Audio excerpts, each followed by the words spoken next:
en ce samedi saint, de faire aussi une démarche de foi, de peut-être il y a des deuils à faire dans nos vies, des renoncements à faire, des choses à lâcher, des chemins de mort auxquels nous sommes très attachés et au fond qui ne portent pas, qui nous empêchent de porter du fruit, qui nous empêchent d'être féconds.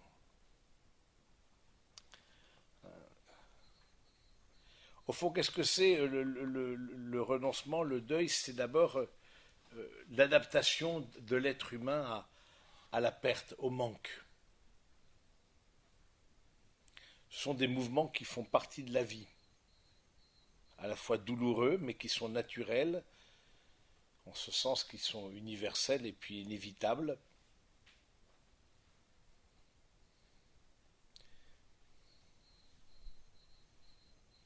Le renoncement, c'est le renoncement à ce qui peut être entendu comme attachement à un chemin de mort, c'est-à-dire attachement à ce qui, en moi, j'ai préféré un chemin de mort plutôt que le chemin de vie que le Christ me propose.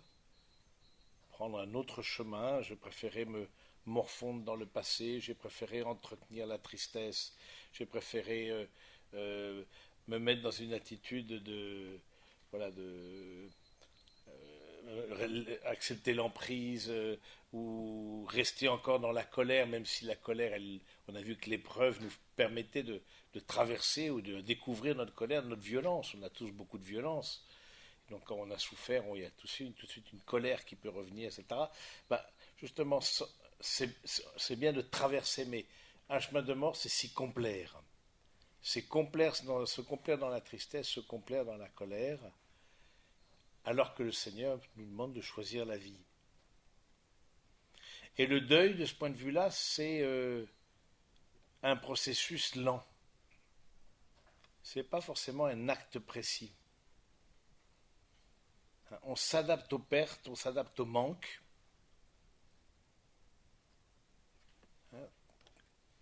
au manque de toutes sortes que l'existence nous impose. Et ça nous permet, qu'on accepte ça, qu'on accueille ça, ça nous permet de nous mettre, de nous retourner vers la vie et au fond d'être dans une attitude plus positive. Il est bon d'abord, on peut dire, d'accepter, pour rentrer dans ce chemin de vie, d'accepter sa propre histoire. D'accepter sa propre histoire, c'est-à-dire l'acceptation de soi-même, qui consiste à abandonner le désir de vengeance, les ruminations, les rancœurs, les regrets.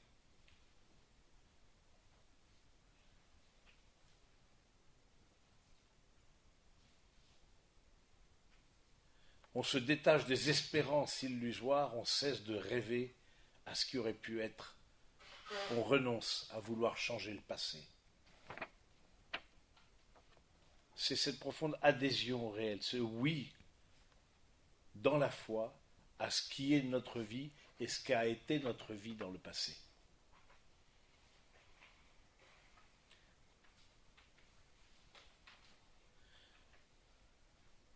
C'est consentir au fond à la réalité de toute notre histoire, avec sa part de lumière, avec sa part d'ombre.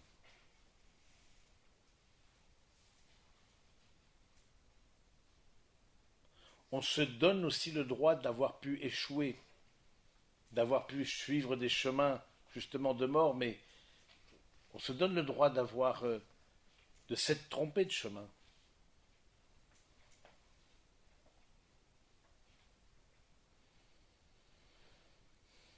Et on sait que ce chemin de deuil, d'acceptation de soi-même, hein, et donc fait qu'encore on n'est pas forcément guéri de tout et on a encore des peurs, on a encore la tristesse, on a encore la jalousie, etc. En sachant que on peut réorienter toutes ces émotions vers la vie.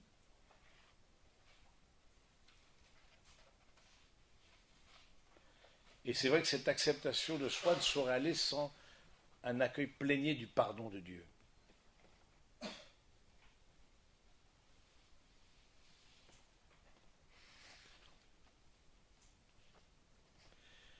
Au fond, l'acceptation de soi, c'est sortir de la toute-puissance. La toute-puissance peut être à différents niveaux. La toute-puissance par rapport au temps, au rythme de l'autre, au rythme de Dieu.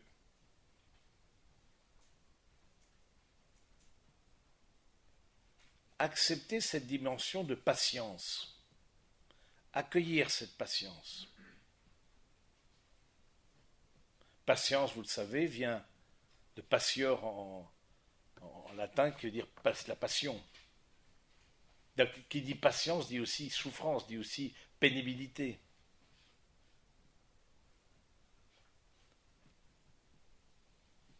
L'humilité face au temps, c'est l'accueil aussi de la limite.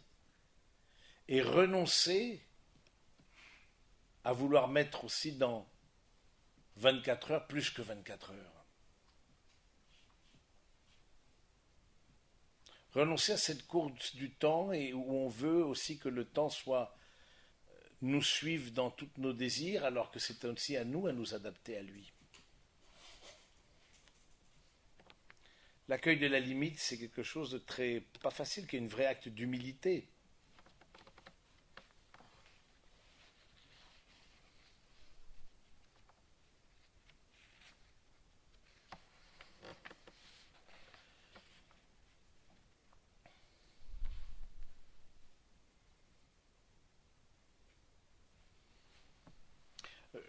L'humilité face au temps, c'est l'accueil de chaque jour, qui construit aussi la fidélité.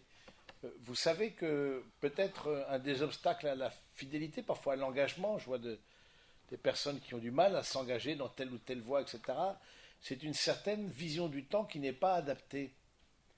Il y a une forme de condensation du temps. On voit le temps, voilà, je m'engage pour 40 ans, pour 50 ans, je pense des grands engagements à vie. Alors que non, il y a un mensonge là-dedans. C'est une tentation, la condensation du temps. Pour aimer, je n'ai qu'aujourd'hui. Et c'est d'aujourd'hui en aujourd'hui que, je me retournant en arrière, faisant mémoire du passé, je dis déjà 50, déjà 10 ans, déjà 20 ans. Mais c'est ce carpe diem chrétien. Carpe diem, ça veut dire cueillir le jour. Je cueille le jour. C'est cette attitude contemplative, au fond, face au temps, qui est menacée de toutes parts.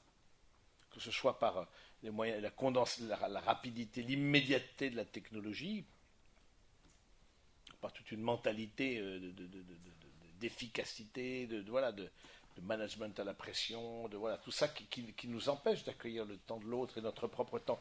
Découvrir, par exemple, l'accueil du temps, c'est aussi découvrir quel est notre temps, par exemple, qu'est-ce qui me repose. Moi, j'ai mis du temps à découvrir ce qui me reposait vraiment. Qu'est-ce qui refait nos forces.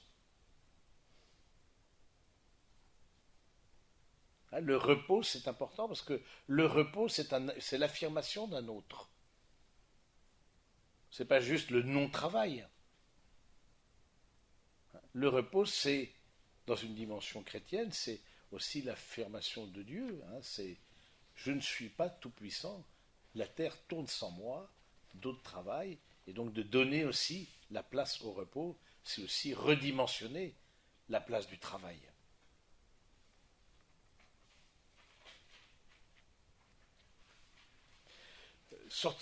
S'accueillir soi-même et sortir de la toute-puissance aussi lié au corps.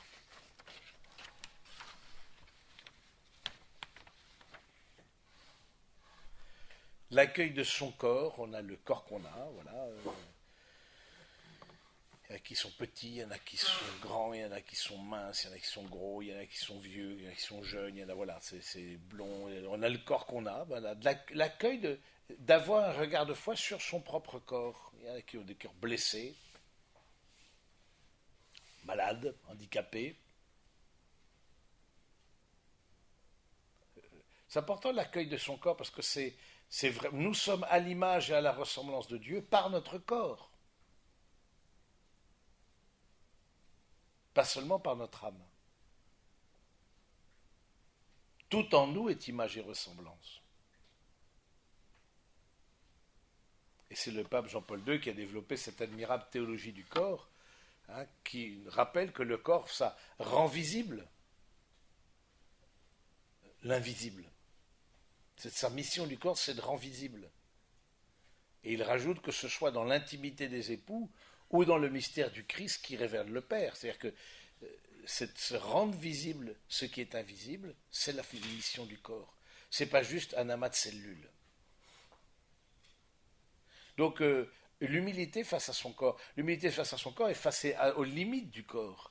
Est-ce que j'en suis justement de est-ce que je tire sur la corde? Est-ce que j'accueille ben voilà, que je n'ai plus 20 ans maintenant, que j'ai peut-être besoin de plus de temps de repos? Est-ce que je suis aussi humble pour me faire soigner quand j'ai besoin et demander de l'aide, etc. Donc je pense que c'était tout ça, cette attitude face au corps. Et puis l'attitude au corps de l'autre. Une humilité face au corps de l'autre, c'est ce qu'on appelle la chasteté. Hein, la chasteté, c'est une juste distance par rapport au corps de l'autre, hein, singulièrement dans la relation amoureuse. L'autre n'est pas à ma disposition. C'est ce qu'on a vu ce matin avec les formes d'orgueil.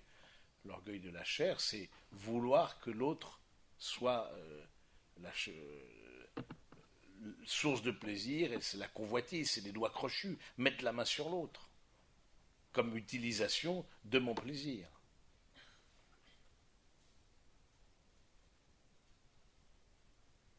Il y a un autre point, une humilité aussi, un renoncement, une acceptation et un renoncement à toute puissance dans l'intelligence. C'est certainement le plus difficile. Ça paraît même contradictoire dans les termes, parce que justement l'intelligence, c'est quelque chose d'infini en nous.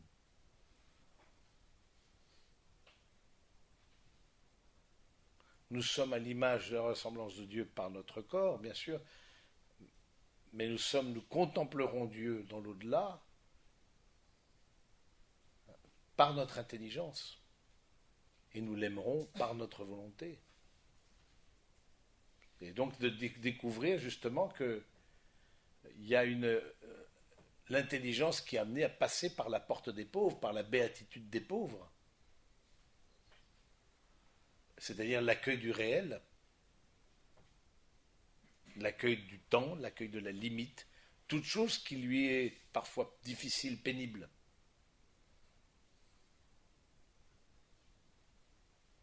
Mais l'accueil du réel, justement, c'est la condition pour que l'intelligence, elle soit féconde.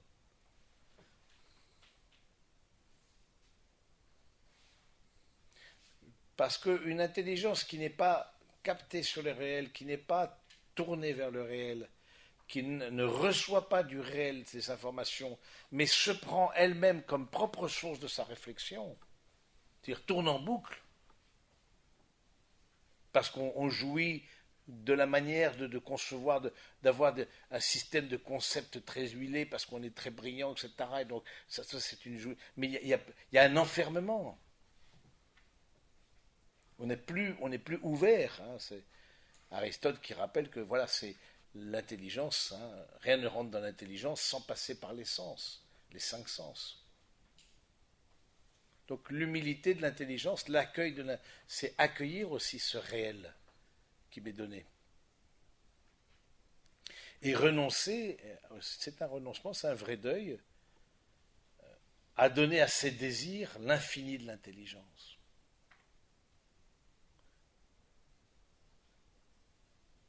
C'est accueillir une certaine frustration, au fond.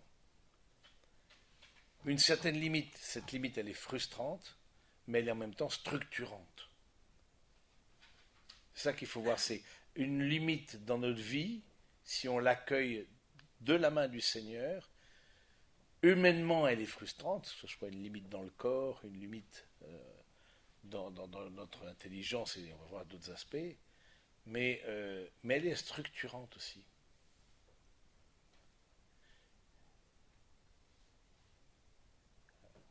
L'interdit, par exemple, que Dieu donne en Genèse, tu ne mangeras pas du fruit de l'arbre du bien et du mal, l'interdit Il est frustrant face à notre toute-puissance, mais il est structurant.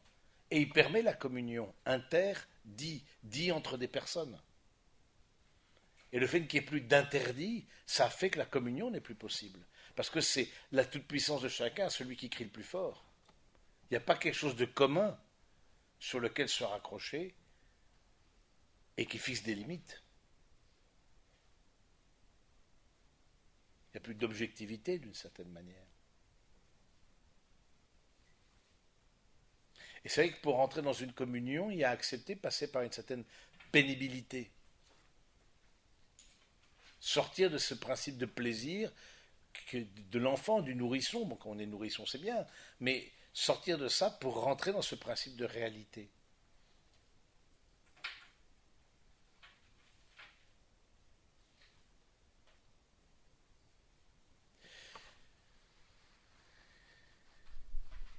Et l'intelligence aussi,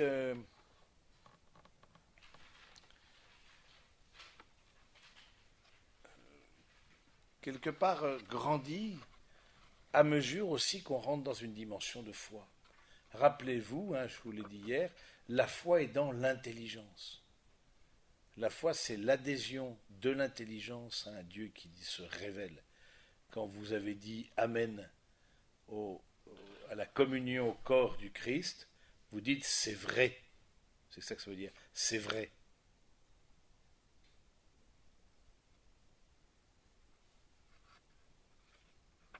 Et là aussi, de peut-être renoncer à une foi un peu immature. On voit beaucoup parfois basé sur la sensibilité, basé sur...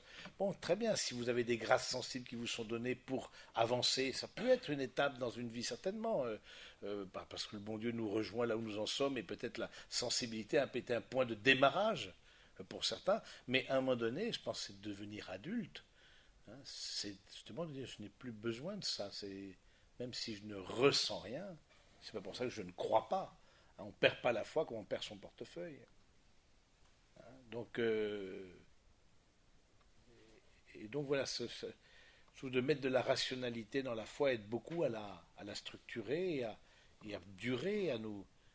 Voilà, on passe dans un régime voilà, de croisière où on n'est plus sans cesse en quémant, voulant revivre, nous mettons dans des situations où nous avons expérimenté hein, tel ou tel, ça m'a fait gousi à l'intérieur, etc. Ça m'a fait des tas de choses, ça m'a fait bon, très bien, mais c'est pas ça la foi. Oui, c'est ça la difficulté, c'est qu'on est tellement dans une dérive émotionnelle dans notre société et peu structurée au plan de l'intelligence. Voilà, on dénie aussi le côté rationnel de la foi. Il faut aussi, au plan de notre volonté, il y a un renoncement dans notre volonté. Notre volonté, c'est notre capacité d'aimer. Vouloir, c'est aimer, aimer, c'est vouloir. Et donc, dans notre volonté, c'est aussi renoncer au désir d'avoir raison, le dernier mot.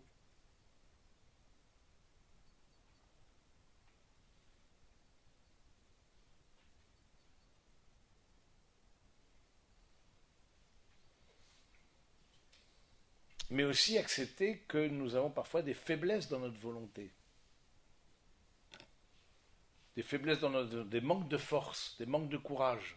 On a vu ce matin les vertus, rapidement, hein, mais voilà, de manque de courage. Donc, c'est des manques d'amour. Et ce qui est très marquant dans la passion, c'est vraiment le Christ qui est une fois l'agonie passée, mais il y va, quoi.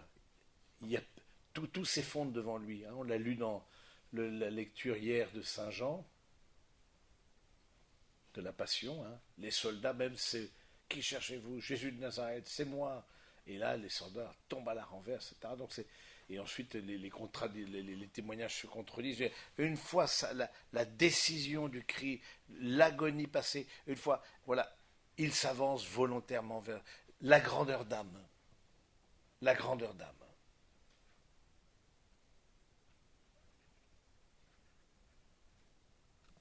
Il s'avance volontairement vers sa passion. Et même le pouvoir civil le trouverait à redire, et même les religieux, entre autres, ont des témoignages contradictoires, le Sanhédrin, etc. On voit que face à cette décision d'accueillir la volonté du Père, après ce moment de combat jusqu'aux larmes de sang, etc., à la sueur de sang, jusqu'à eh bien, une fois donné ce oui dans son humanité, rien, hein, quelque part, lui résiste à ce oui. Ils n'ont plus que la chair sur laquelle s'acharner.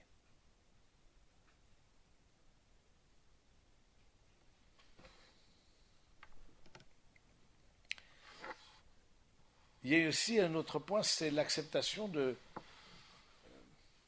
sa sensibilité. Il y a une forme d'humilité par rapport à sa sensibilité.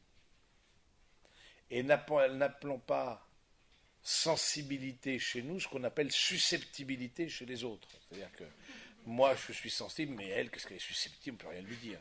Mais moi, qu'est-ce que je suis sensible? Bon, donc attention à ça. Hein. Mais je trouve qu'il y a aussi à évangéliser notre sensibilité.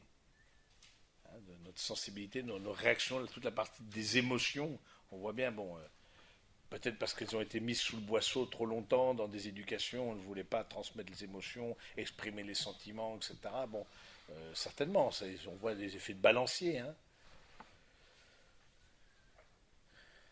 Dans cette sensibilité, il y a la sensibilité, ce qu'on appelle, Aristote appelle la sensibilité interne, et dans la sensibilité interne, il y a l'imagination dont on a parlé ce matin. Donc il y a aussi à apaiser notre imagination, notre imaginaire.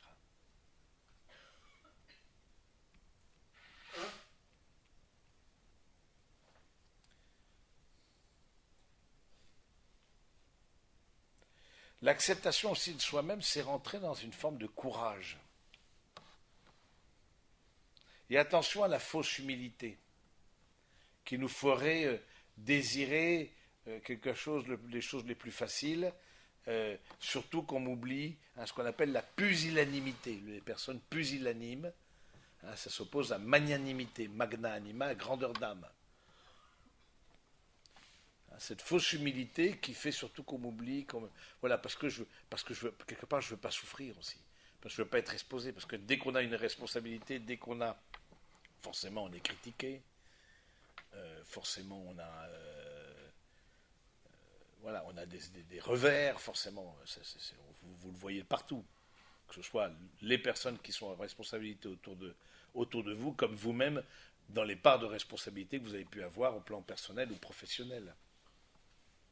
Et justement, devenir adulte, c'est accepter de porter les autres. C'est ça, devenir adulte. J'accepte de rentrer dans une logique de j'ai été porté pendant X années, maintenant je porte d'autres. Et donc d'avoir de la grandeur d'âme, ça demande une vraie grandeur d'âme. Et donc c'est renoncer à cette part encore d'enfance, je veux dire, d'infantilisme plus exactement en nous. Et c'est intéressant de voir que saint Thomas d'Aquin, quand il parle de l'humilité, il dit la magnanimité, c'est-à-dire la grandeur d'âme, désirer des grandes choses, voilà un signe d'humilité. Alors que spontanément, on ne dirait pas. Spontanément, on aimerait non, ah non, faut se faire oublier, surtout que voilà, je sois le dernier des derniers, faut que désirer des grandes choses, voilà euh, le signe de l'humilité.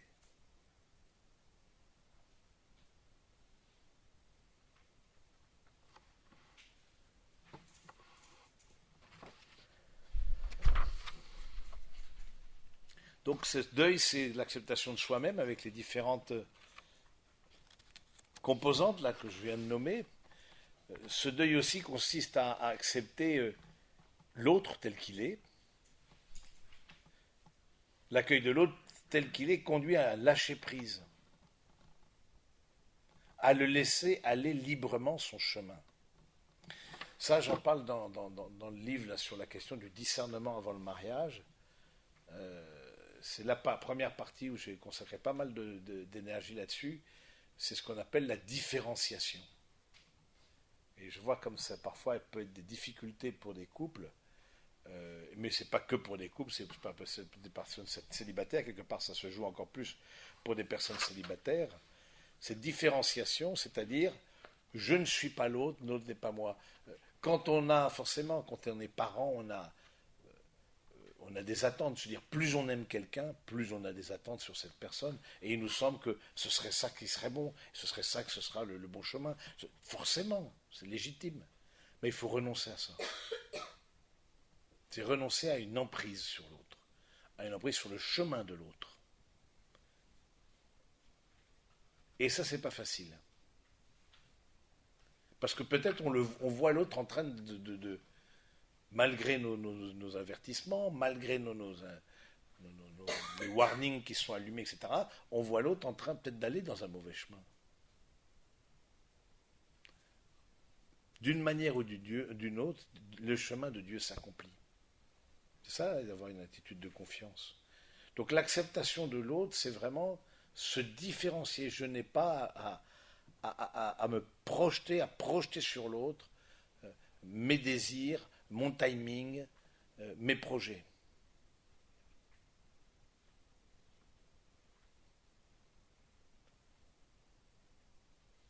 C'est pas être indifférent à ce qu'il vit, non. C'est juste se préoccuper d'eux, mais en renonçant à l'emprise, en renonçant à la toute-puissance sur l'autre.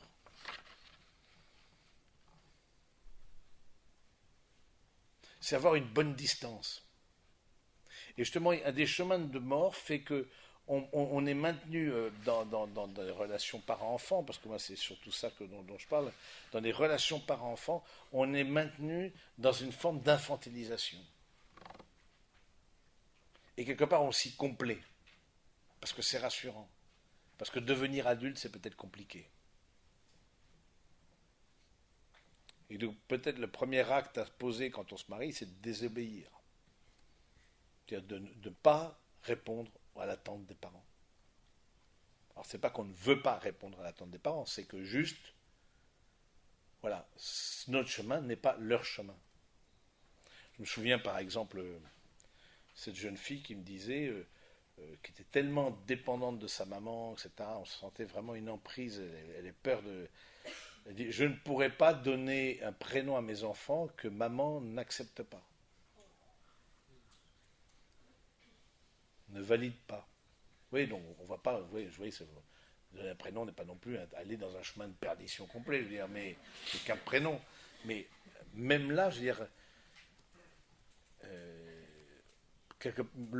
ou certains, le choix de l'autre, voilà, ils veulent valider le choix des parents. Parce que ce qu'il faut voir dans la formation d'un couple aussi, c'est que ça continue au fond la famille. Et donc du coup, tout ce qui est de la famille se rejoue.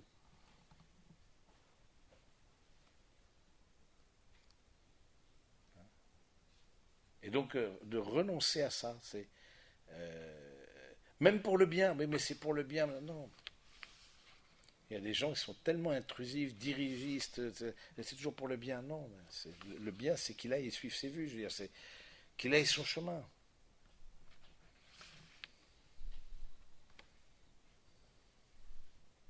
Et c'est une condition de l'amour que d'avoir, et à l'intérieur même du couple, de la famille, à l'intérieur d'une communauté, etc., de renoncer à cette forme d'emprise.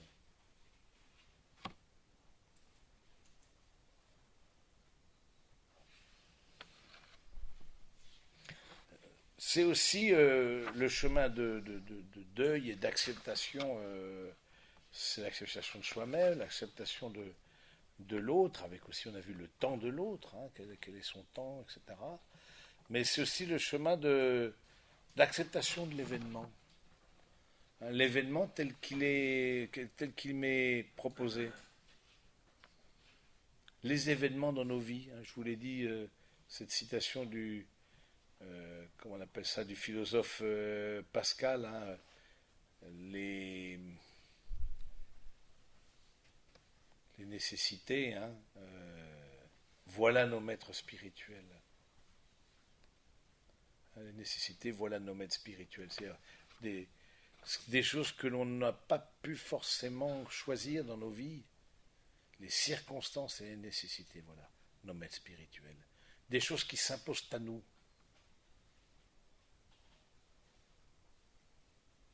Bien, comme croyants, eh bien, on a un regard de foi là-dessus. C'est là où la différence entre la personne qui est croyante et pas croyante, c'est qu'elle a un regard de foi, c'est-à-dire qu'elle voit dans ce chemin-là qu'elle a vécu, même des choses difficiles, douloureuses, etc., quelque part une manière que le Seigneur a de la rejoindre. Et vivre le samedi saint, c'est se laisser rejoindre par l'Esprit du Seigneur pour faire, pour accueillir au fond cet événement comme une source de vie.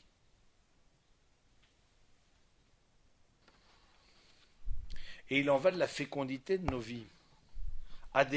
Consentir à la réalité est une façon, en fond, d'arriver au port, hein, et après avoir peut-être beaucoup ramé, certainement, et d'essuyer des tempêtes. Mais bon, c'est un moment charnière. C'est vraiment, c'est ça. C'est oui, Jésus. Simplement ça. Le oui, on rentre dans le oui du Christ au Père.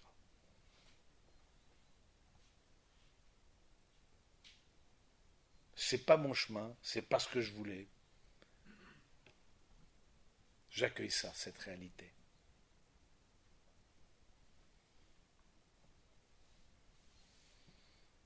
Je sais que pour certains d'entre vous, voilà, la question du célibat est une question douloureuse. Eh bien, je n'ai pas reçu les couples, alors peut-être que pour eux aussi la question du couple est une question douloureuse, mais bon, ça, comme il y en a trop peu dans l'Assemblée, je préfère être discret et je ne le sais pas. Mais toujours est-il que, pour certains en tout cas, et des jeunes professionnels que je fréquente beaucoup, et je vois cette question du célibat comme compliquée. Ben, où est-ce que j'en suis? Parce que là aussi, de cette circonstance, de cette nécessité, je n'ai pas choisi, je n'aurais peut-être pas surtout choisi. Où est-ce que j'en suis? Est-ce que j'accueille ça?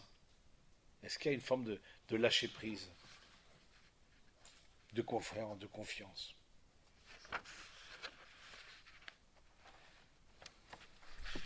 Et si ceux qui sont en couple ou des gens en couple ou en projet de couple, etc., savent aussi bien qu'il y a aussi un renoncement aussi par rapport à l'idée que je me fais de l'autre, ou je me faisais de l'autre. L'accueil de la réalité, c'est vraiment le grand défi de nos vies. Hein. C'est que le réel tel qu'il est.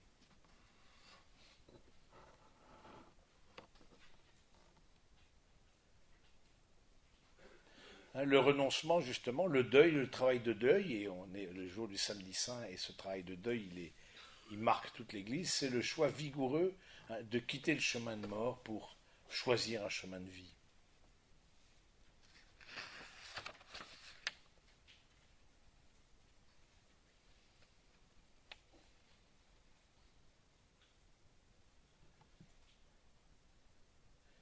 Et il est complet, ce travail de deuil, que si vraiment on le poursuit par l'accueil du don de Dieu qui renouvelle toute chose.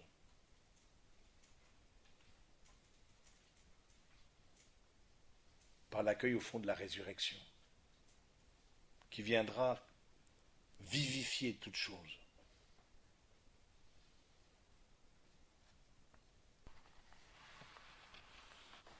Et le samedi saint, c'est justement un temps où Jésus descend dans nos lieux de mort, si nous lui ouvrons la porte. Il va pénétrer jusqu'à la racine des chemins de destruction que nous avons pu prendre. Il vient visiter et sauver ce qui est perdu en nous. Nous aider à sortir de nos captivités, nous libérer de nos chaînes. C'est ça le samedi saint.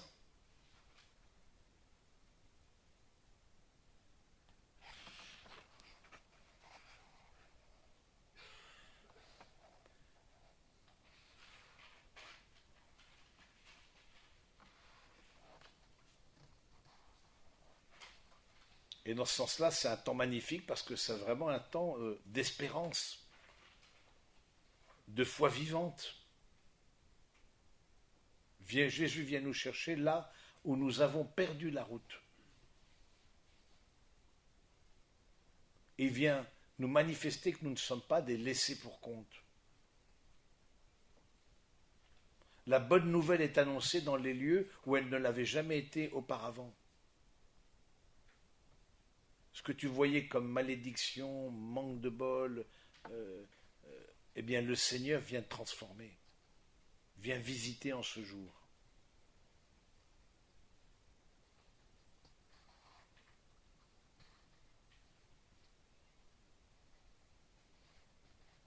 Et toute la passion du Christ, hein, tout son agonie, surtout son agonie, n'a de sens que pour visiter en nous, hein, par son Saint-Esprit, nous revivifier, hein, nous défaire de ces chemins de mort, hein, dans lesquels on a pu s'enfermer.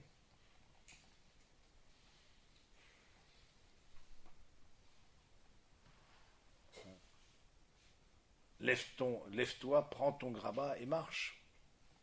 Lazare, Lazare, viens ici, dehors, sors du tombeau.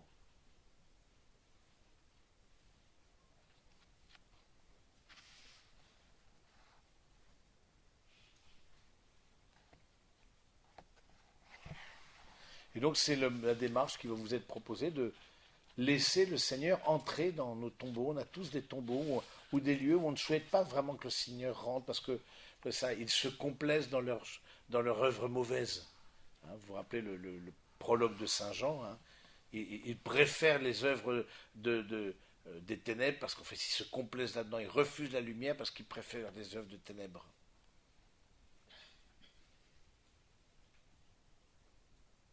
De dire au Seigneur, viens visiter en moi c'est peut-être cette complicité avec le mal.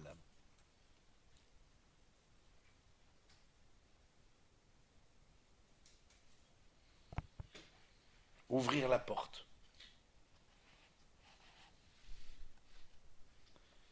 Ouais, on écoute hein, justement le Christ qui nous parle à travers cette parole de l'Apocalypse que vous connaissez. Voici, je me tiens à la porte et je frappe.